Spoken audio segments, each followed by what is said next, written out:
senhor, presidente, tiver condições jurídicas de ser candidato, o senhor já tomou a decisão política de ser candidato? O senhor será candidato? Primeiro, eu vou ter condições jurídicas de ser candidato, porque não há nenhuma razão jurídica para evitar que eu seja candidato.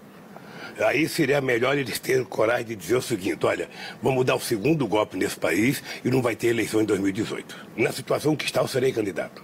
E vou te dizer mais, eu agora quero ser candidato. É importante, eu agora quero ser candidato a presidente da República, porque na situação que o país está, sabe, sem nenhuma falta de modéstia, as pessoas sabem que eu sei, as pessoas sabem que eu já fiz e as pessoas sabem que eu posso consertar esse país. E para começar a consertar esse país, nós primeiro temos que fazer com que o povo volte a ter confiança nele próprio. Segundo, o governo precisa ter credibilidade. E credibilidade é preciso alguém ser eleito democraticamente pelo povo. Então, eu sei, e eu digo para todo mundo, quer resolver o problema do país, vamos incluir os pobres outra vez no orçamento. Aí você tem que ter política de geração de emprego, de distribuição de renda e não fazer o que estão fazendo, jogar a culpa da desgraça em cima do pobre outra vez. E todas as medidas que estão fazendo é para favorecer os ricos. Há um setor do empresariado bastante seduzido pela hipótese de o João Dória, prefeito de São Paulo, ser candidato à presidência. O Dória tem criticado muito o senhor. Diz que o senhor e o PT são responsáveis pelo maior esquema de corrupção da história, palavras dele, e que são responsáveis também pela crise econômica, pelos 13 milhões de desempregados, que esse desarranjo econômico começou lá atrás no governo do senhor. Como é que o senhor responde a essa acusação do Dória? O senhor teme uma eventual candidatura do Dória? Paulo, que é 5 minutos de glória, sabe, que eu responder, eu não vou responder, porque ele tem obstáculos muito grandes antes de chegar para me enfrentar. Ele primeiro tem que governar a cidade. Ele não pensa que fazendo pirotecnia, andando em ônibus 3 horas da tarde, eu quero ver ele pegar ônibus às 6 horas da tarde. Eu quero ver ele pegar metrô às 6h30 da tarde. Sabe, eu quero ver se ele foi nas enchentes aí, andar da enchente ou vai quando está seco. Não. Você, meu caro, vai ser analisado pelo seu mandato de 4 anos. Governe. Se você governar e ganhar credibilidade, você pode dar o salto que você quiser. Há alguma tratativa em curso entre o senhor, o Fernando Henrique e o Temer para tentar uma sobrevivência política à Lava Jato? Primeiro, veja, eu não vou fazer nenhum acordo de sobrevivência à Lava Jato. O que eu acho é que se tiver que ter uma reunião, sabe, entre os políticos, e tem que ser os partidos, os presidentes dos partidos que puxem, é para discutir uma reforma política, para que o país não tenha mais partido fisiológico, a gente possa ter partido mais sério. Porque se a gente continuar com essa lógica de desmoralização dos partidos, o que vem no lugar disso é o fascismo ou o nazismo. Sobre isso, o senhor topa conversar com o Temer e com o Fernando Henrique? Veja, eu sinceramente não tenho muito interesse de conversar com o Temer, porque a forma que ele chegou no governo não condiz, inclusive, com as conversas que eu tive com ele. Por Fernando Henrique Cardoso, eu fiquei muito agradecido quando ele foi me visitar no hospital, foi visitar a dona Marisa, e eu acho que há um espaço para a gente conversar sobre reforma política. E também discutir sobre economia, não tem nenhum problema. Eu quero rapidamente, presidente, o mercado financeiro tem muita descrença num eventual novo mandato do senhor, falando, o Lula agora está com um discurso que ele vai fazer mais intervenção estatal, ele não vai ter aquela responsabilidade fiscal do primeiro mandato. Deixa eu te falar, primeiro que responsabilidade fiscal não é motivo de orgulho, ou seja, é obrigação. O mercado não deve temer o senhor. Essa é a minha lógica. O mercado pode temer, sim.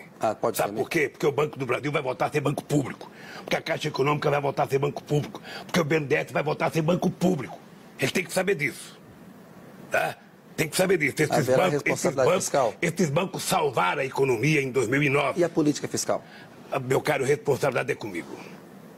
Eu provei quanto que eu diminuí a dívida pública, eu provei quanto a economia brasileira cresceu, e no pior momento da economia brasileira, na crise de 2008, eu fui para a televisão, assumi um discurso de 8 minutos para dizer para o povo, olha, compre com responsabilidade, porque se você não comprar, a economia vai piorar e você vai perder seu emprego, sabe? E isso foi o maior sucesso, que os pobres compraram mais do que os ricos. Presidente, o senhor fez uma reforma da Previdência quando esteve no poder. O senhor discutia e defendia lá no sindicato de São Bernardo essa coisa de o acordado valer sobre o legislado. Por que o senhor se opõe hoje às reformas da Previdência e trabalhista? Deixa eu te dizer uma coisa. Quando a gente fala em reforma, a parte mais pobre da população, que vai ser vítima da reforma, ela pensa que é para melhorar. Ora, a reforma trabalhista que eles estão fazendo é, na verdade, rasgar a CLT, é acabar com a justiça do trabalho para que o trabalhador fique refém do empresário. E todo mundo sabe que no Brasil nós temos apenas meia dúzia de sindicatos capazes de sentar com os empresários e negociar a igualdade de condições. Então, se você rasga a CLT, se você acaba com a justiça do trabalho para fazer a reforma trabalhista, você estará voltando ao começo do século XX. A Previdência é um absurdo que eles estão fazendo.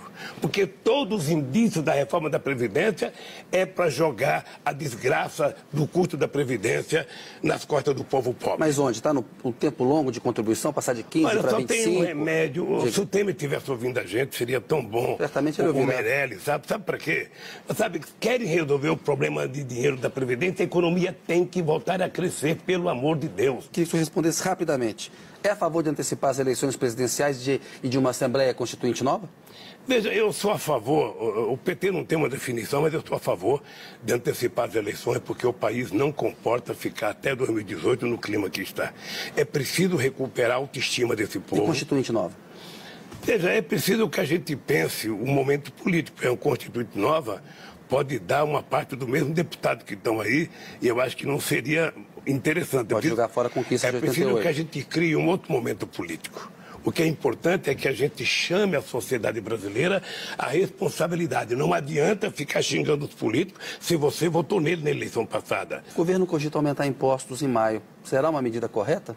Eu não sei se o problema hoje é só aumentar imposto. Eu acho que o problema hoje é o governo assumir a responsabilidade de servir, sabe, como se fosse um motor de arranque para tocar a economia brasileira. Nesse momento, o que está precisando é o governo ter credibilidade para dizer ao povo o que quer fazer.